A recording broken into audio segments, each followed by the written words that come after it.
This is a very exciting evening, very exciting in the sense that we are launching the MARKUP program phase 2. The phase 1 had an important milestone that I wanted to share with you. One, that the program was a 4-year program, but from the private sector, we benefited enormously from the program. Around 30,000 SMEs were impacted by the program. 120 quality champions were trained across ESC.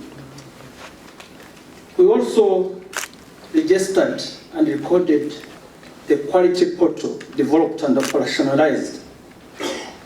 841 SMEs were trained in terms of traceability, industrial certification, and 151 SME received moisture meters and other equipment with a view to enhance quality control. There are a number of milestones that are very critical through the MARKUP 1 we registered, especially with regard to our export of our agriculture products and our horticulture products. It is very important to note that despite the effects, the detrimental and unprecedented impact of COVID, the ESC remains the fastest growing region among other regions that are recognized by African Union. And I want to appreciate and record the appreciation and the drive by the Secretary General and his team. You deserve a very round of applause because you took over the community when we are emerging from a very difficult situation of COVID. And immediately there was the Russia-Ukraine conflict. But there are also other challenges related to climate change that we are grappling with. I was looking at the number that ESC, currently the average growth is around 5.1%. There is no any other region on the continent that has grown to that level.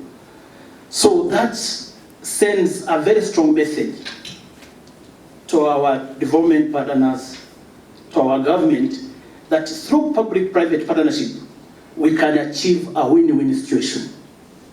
And that is the way to go with MARKUP 2. We are here to witness the signing of the phase 2. And the phase 2 is going to be a unique program in the sense that the choice of implementing partner, ITC, my sister here, Pamela, you will drive that. And we were in the holding room, we discussed that we need to move from endemic and systemic issues to productivity and enhancing competitiveness of our value chain. That is the way to go. We should get out of handouts, but we need really to develop those regional value chain where ESC has both comparative and competitive advantage.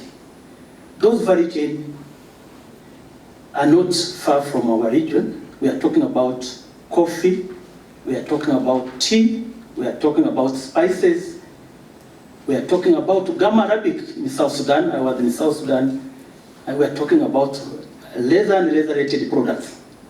We can only have a dent on poverty once we transform our value chain. So this program is coming at the right time in terms of really strengthening our regional value chain. Not only at the ESC level, but with the rest of the world. With the rest of the world. So we need really to ensure that we enhance our productivity, we enhance our competitiveness, and we drive a job creation, especially among the youth and women. I'm happy the coordinator of WBU is here. Women constitute almost 70% of our cross-border traders. So we need really to work with them through this program. I've been looking at the program. This program is very unique in the sense that it resonates very well with Sustainable Development Program. One, it intends to end poverty and end hunger. That is SDG 2. Above all, it also speaks very well on SDG 8, which is economic growth and decent job. It also speaks to the SDG 12, which is sustainable production and sustainable consumption. We need to preserve our planet, we need to preserve our environment. And finally, it also speaks to partnership. And as I mentioned, through partnership, we will achieve a win-win situation. We need to work together, and I'm happy that EABC has been identified as a key. We're not going to play a passive role, we are going to lead the program. I'm happy we are going to co-chair this program. And when we co-chair, we'll be speaking about the impact, not about intervention, but impact in terms of job creation, in terms of poverty reduction, in terms of economic growth. As I come to conclude, and again I want to appreciate the Secretary General and the team, also the ITC, but it is very important with Africa. There's always what we call Ubuntu. Ubuntu is premised on the philosophy that I am because of who we all are. So we need to have that kind of coexistence. We need to work together through the Ubuntu slogan. With that, allow me to wish you a very fruitful deliberation and a good launch. And we are happy and committed at the ABC through our board that we are going to make the program shine and is going to achieve its intended impact. The EAC Secretariat and indeed the region are excited about MARKUP 2 since it complements our ongoing efforts to address both the supply side and market access constraints of selected key export-oriented sectors. We note that the proposed program is well aligned to our strategic vision 2050 and the 6th EAC development strategy. Building upon a successful completion of MARKUP 1, and we just had the Executive Director enumerate some of the very good results that were achieved. From the perspective of the EAC Secretariat, we do pledge our commitment to coordinate, to ensure delivery of results and sustainability of those results. We note the importance of timely implementation in view of a very limited time frame within which the program needs to be implemented. 4 years seems like a long time, but it is not a long time. So we pledge to follow up, to deliver, to coordinate, to lead our partner states in ensuring their engagement, their participation, and their contribution in terms of implementation.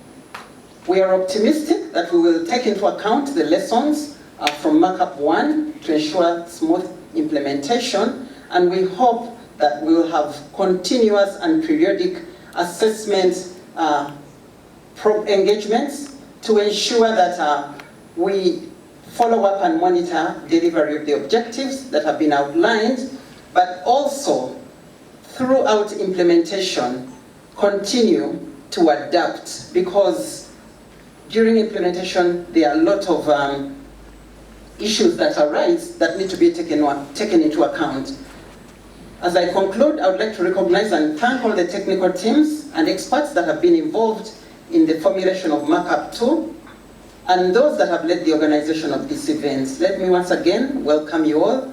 The launch of MARKUP 2 has been a dream that we've been trying to realize for the last year And I want to thank my team very much and the team from the EAC as well as the EU who have worked so hard to make this happen. I think the Market Access Upgrade Program 1 has been a great success, and so building on Market Access Upgrade MARKUP 2 is going to be something that we hope will focus on helping and enhancing micro, small and medium-sized entrepreneurs and enterprises across East Africa, particularly those in the region's vibrant agriculture and horticultural sectors. Competitiveness is going to be key at the international stage, and the change in geopolitics across the world of an African-wide approach to inclusive, sustainable development that is driven by Africa, for Africa, while inspiring positive change at a global scale. The second is I want to revisit some of the highlights from MARKUP 1 and how we're building on this project and taking it to new heights in MARKUP 2 as we support the EAC in its regional, continental and global integration efforts. Just had a very inspiring discussion with the Secretary General about the role of the EAC, not just as a regional integration movement, but as a stepping stone for the larger continental movement and as a best practice for how to do this and do it well. And last, but far from least, I want to outline why this approach complements other regional initiatives in Africa, including ITC projects, where we've been fortunate again to have the EU support and collaboration, and how these all together can help bring Agenda 2063 across the finish line. We're no doubt witnessing a pivotal moment in African history through the AFCFTA, and we believe that this is going to be one of the critical game changers for Africa moving forward. Creating and crafting your own model of an integrated community driven by your shared values and your shared hopes takes time. But seeing what EAC has already been able to achieve in bringing its partner states closer together is inspiring, as are the milestones we've already seen during the AFCFTA's early years.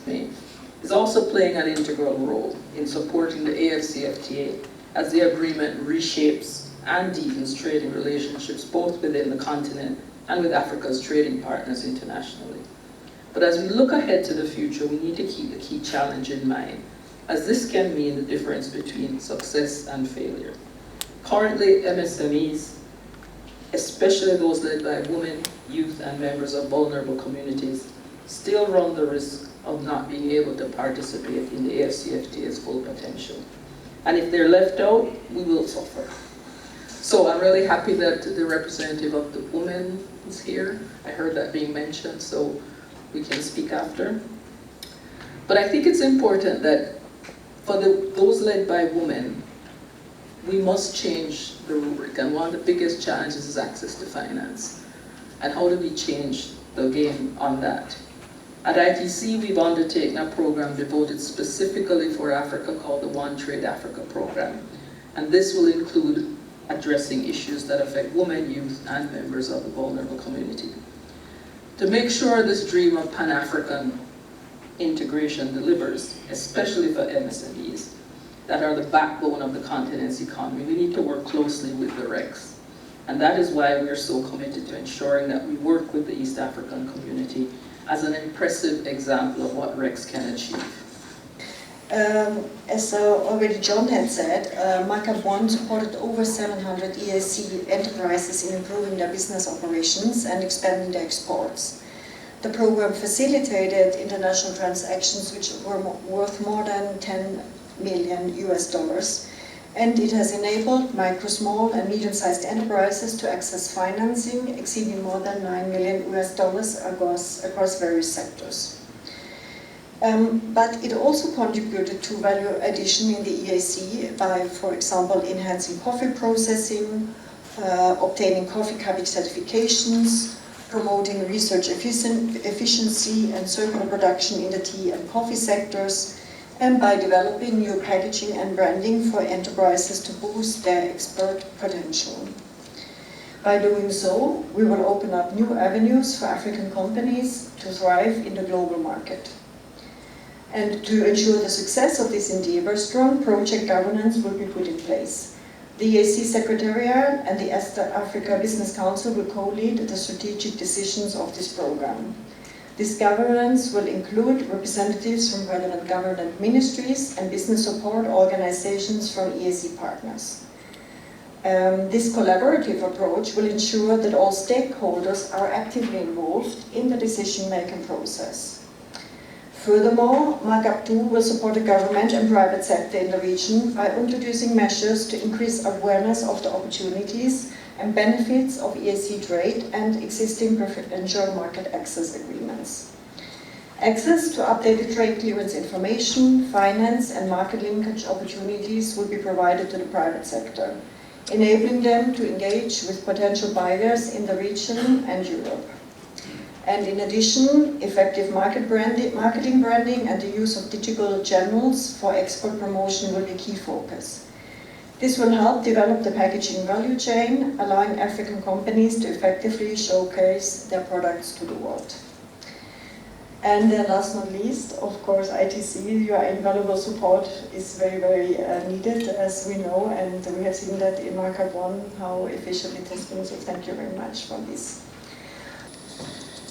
I want to start by appreciating the role the European Union has been working closely between the EU and ourselves as EAC, and particularly in the areas of customs and trade, but also peace and security in the region through the East African Joint Response in Cross-Border Crime. That project we've been working with them. I therefore want to appreciate, and particularly the EU-EAC core program, which is being financed under the 11th European Development Fund, which is basically been promoting the free movement of services, goods, but also strengthening the EAC as an institution. And therefore I want to thank EU and assure you that we'll continue working with you as East African community. We take you as one of our strategic partners in trying to develop our community. And thank you, ATC. You've been there building capacity of private sector. We started working with you as East African Business Council, and I'm happy that you're working closely with my dear brother, JB Kalisa, who's doing a very good job at the East African Business Council. And I urge you, please, continue working with them very strongly, because they have the capacity, they have the right team. And we may need also at some point to see how to strengthen their technical team.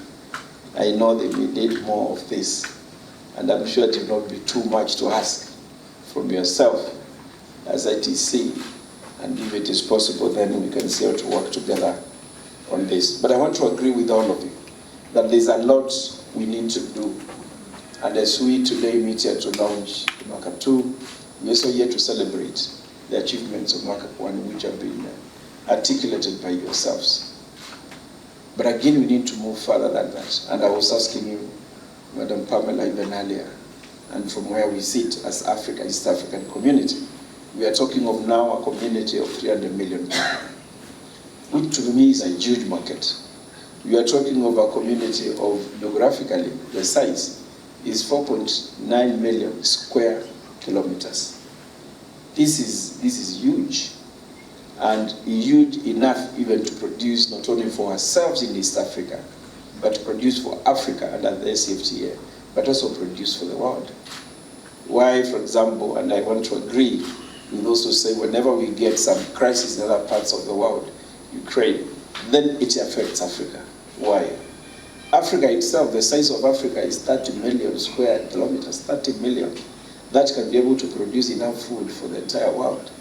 You are here trying to still face the challenges of saying now, with the crisis in Ukraine, and we really sympathize with the situation as it were.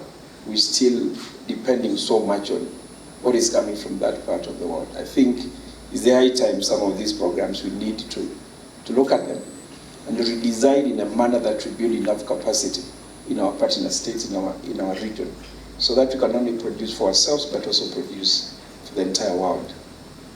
And I know MARKUP has tried to make that contribution, and particularly for the EU market.